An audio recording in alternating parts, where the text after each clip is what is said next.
نحمده ونصلي على رسوله الكريم اما بعد فاعوذ بالله من الشيطان الرجيم بسم اللہ الرحمن الرحیم۔ مرکب عطفی جو مرکب ناقص کی اقسام میں سے ایک قسم ہے، اس کے اوپر ہم بات کرتے ہیں۔ تو ٹوٹل کثرت سے استعمال ہونے والے حروف عطف جو ہیں وہ 10 ہیں۔ واو، فا، ثم، او، ام، اما، بل، لاکن، لا اور حتی۔ لا نافیہ بھی ہے اور لا عطف کے طور پر بھی آتا ہے۔ یاد رہے اس ثم کو اگر کہیں آپ سا کے اوپر زبر سے پڑھیں تو یہ اس میں ظرف مکان ہو جاتا ہے۔ فثم وجہ اللہ، تو وہاں اس طرف ہے چہرہ اللہ کا۔ تو یہ سا کے اوپر ہم نے پیش ہی پڑھنی ہے جب ہمارے پاس حرف عطف ہے۔ زبر پڑھیں گے تو اس کا معنی مختلف ہو جائے گا۔ ٹھیک ہے جی، یہ 3 اجزاء پر مشتمل ہوتا ہے۔ ایک تو ہوتا ہے حرف عطف، مثلا ہم کہتے ہیں جی کتاب و قلم، تو اما مثلا کسی جگہ پہ اما حرف شرط آ جاتا ہے تو اما کے بعد حرف شرط والا پورا جملہ آئے گا، اور پھر اس کے بعد چاہے فا آ جائے کبھی، چاہے واو آ جائے تو پھر اما آ جاتا ہے۔ تو یہ حرف ہے، حرف شرط ہے۔ تو حرف شرط کے بعد ہمیشہ اس کا عطف جو ہے وہ حرف کے اوپر ہوگا۔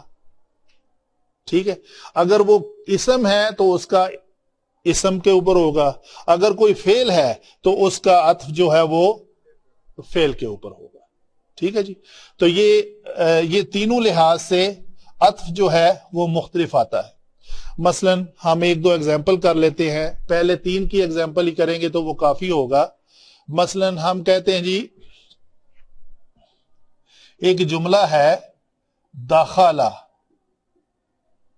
المعلم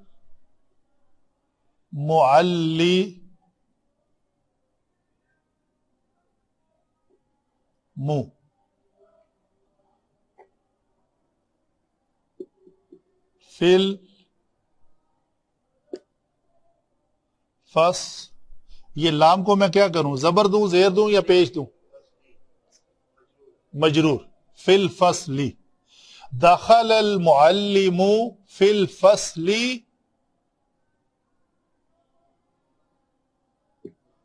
والطالب، جی بھی ہو سکتا ہے، ٹھیک ہے، لیکن وہ معنی غلط ہو جائے گا۔ اگر بھی کریں گے تو پھر اس کا مطلب ہے فصلی کے اوپر آپ نے اس کا عطف دے دیا، تو معلم داخل ہوا فصل میں اور طالب میں، تو وہ معنی غلط ہو جائے گا۔ ٹھیک ہے، لیکن معنی یہاں پہ ہم نے کیا کرنا ہے، معلم اور طالب علم کمرہ کلاس روم میں داخل ہوئے، ایسے ہی ہے جی، داخل ہوا فعل ماضی کی بات ہے۔ اچھا جی، ایک اور جملہ لکھنے لگا ہوں تاکہ آپ کو اس کی جو ہے نا وہ کلیئرلی پہچان ہو جائے۔ یہی سیم جملہ لکھوں گا، دخل المعلم فی الفصل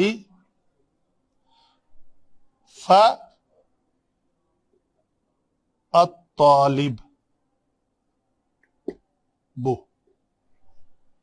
یہ حرف عطف چینج کر رہا ہوں میں، واو کی جگہ پہ کیا لے آیا ہوں، فا۔ پھر تیسرا جملہ ہے دخل المعلم فی الفصل ثم الطالب، تو ہمارے فاعل 2 ہیں، حالت رفع میں 2 اسماء ہیں ہمارے پاس، المعلم اور طالب علم۔ المعلم الطالب، المعلم الطالب، تو داخلہ فعل ہے، ٹھیک ہے جی.